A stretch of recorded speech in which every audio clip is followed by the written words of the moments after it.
morning. I woke up kind of lazy this morning, so I didn't put any eye makeup on except for lipstick. I've had a little bit of red spots coming up. Maybe I've been being too rough with whatever on my face. But anyway, I wanted to show you what I've been eating for breakfast lately. It's salmon in the can, the good salmon, with a couple of eggs. I scramble it up and I make patties. Then I add my French string beans that I make from scratch and throw in the little tomatoes. I'll show you what it looks like. There it is. I just love them. I'm going to turn them over now. Look. There we go. Nice and brown. Lots of good protein, healthy protein. You know, another thing that I eat quite a bit of is lentils. I just use onion, salt, pepper, and there's so much protein in lentils. I couldn't believe the amount. I think I told you before. Oh, and add a little salsa to those eggs and salmon. Mwah.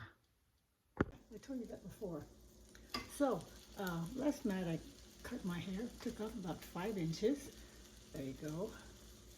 And you know, the last time I colored my hair, I thought I was using, semi-permanent, but it turned out to be permanent. Well, the last time I colored it, I was seeing my grays in 2 days. Now it's been about 9 days, and I can't believe I can't see that much gray. But anyway, I don't know what else is going to be in this video, but we'll see.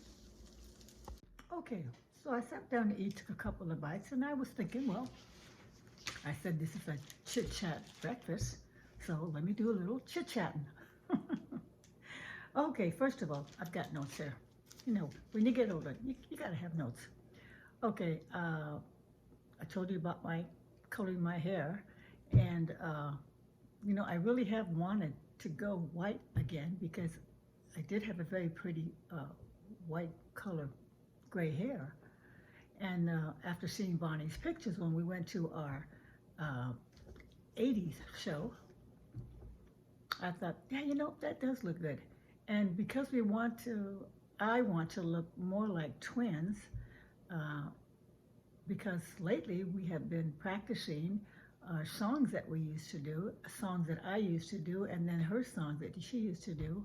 And so one day I went over to Bonnie's house and we practiced, I think 3 songs, and her daughter was upstairs and she came down, she goes, boy, you girls sound great together, which was very encouraging. So I want to see how far that goes with her.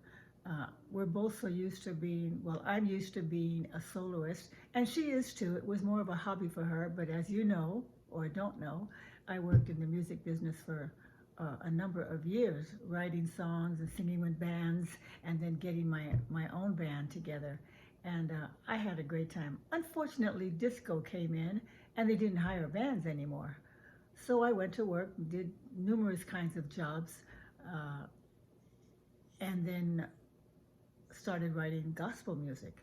So when I turned 50, I was going to record a gospel album because that was on my bucket list. And so I did that. And that was a great experience, my first time in a music studio recording. And I would like to do it again, but I'm not sure what kind of music I want to do this time because I do gospel. That's what I started writing first. And then I, of course, did my love songs. I did my 40s and 50s Frank Sinatra and all that whole group of songs. And what else? Oh, then I started writing country songs. So I'm wondering if I should do a country album.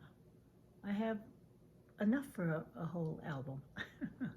But you know what? If I knew how to use the computer, I could actually do my songs on the computer, put my music on them, my arrangements that I want, and then burn a CD.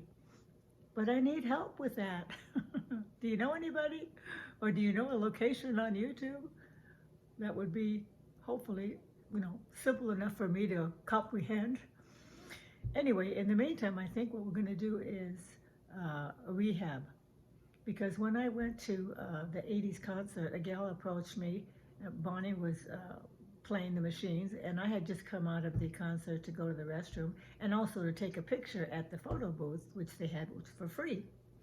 And she said that at the rehab center, ironically, where my mother was for 3 months, so in my town, just a couple of miles away, that you can go in there and practice every day if you want. The people that are in there would just love it. So that's a possibility. And of course, senior centers, active or otherwise. And that's how I would do what we used to call free rehearsing. And sometimes we'd go work in clubs. We wouldn't get paid. We'd call it paid rehearsals. Or we would get paid, and I'd call it paid rehearsals. So I'll kind of keep you in touch with that. But in the meantime, I'm going to finish my food, okay? Bye, everybody. Never forget that young gal inside of you. Until next time, thank you for watching.